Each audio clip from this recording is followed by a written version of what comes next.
women snowboarders. JG here at Ski Essentials in Stowe, Vermont, and today I'm talking about some of the 2024 on snowboards we had at our test last spring at Stowe, and today I'm talking about the Rossignol Diva.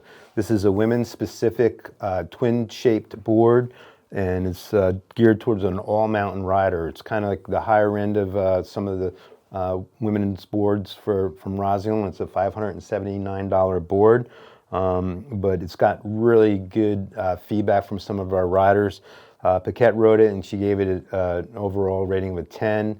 And Holly wrote it, and she didn't have that quite of a 10 feeling, but she gave it an overall rating of a 6. And thought it was like a really good, intermediate to advanced rider that kind of knows what they're looking for in a snowboard. So yeah, it's got some interesting tech to it. It's got, as you can see on the table here, it's got some camber in the center of your stance, and you can see that where you can see some daylight underneath right here, and then from here on out it kind of goes rocker. And you can see what happens when I press down on the middle of the board. The tips come up a little bit, or the tail comes up a little bit, and that gives it a little bit edge grip on snow. At the same time, it's got the serrated edge, and right here in the middle, it kind of bows out a little bit. You can see that as well, and that gives you an extra bite in the middle of the side cut and the middle of the waist width on the board for conditions that might warrant that little bit of extra grip.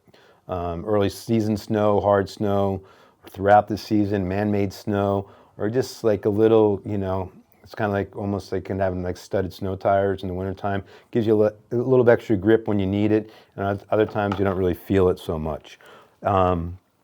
Along with some of the other boards in the Rossignol line, and you can't see it in this one, but it is a noticeable tech, and I can kind of see it in the top sheet a little bit. The urethane strip A-frame runs all the way around the entire board about an inch from the edge, and that urethane strip is in the core, and it goes from the top sheet to the bottom. And what it does on snow is it dampens the ride a little bit on snow, on edge, and just quiets the board down, and it's kind of like almost not shock absorber, but it just kind of like keeps the board stuck to the snow a little bit more, and the board doesn't tend to bounce around. The flex on it seems nice and even and smooth. And it's a really good looking board, I think. They did a great job on the finish and the graphic. And so, yeah, the Rossignol Diva, if you're an all-mountain style rider who likes, directional twins, this could be a really smooth riding board for you. So take a look. If you have any questions, give us a call.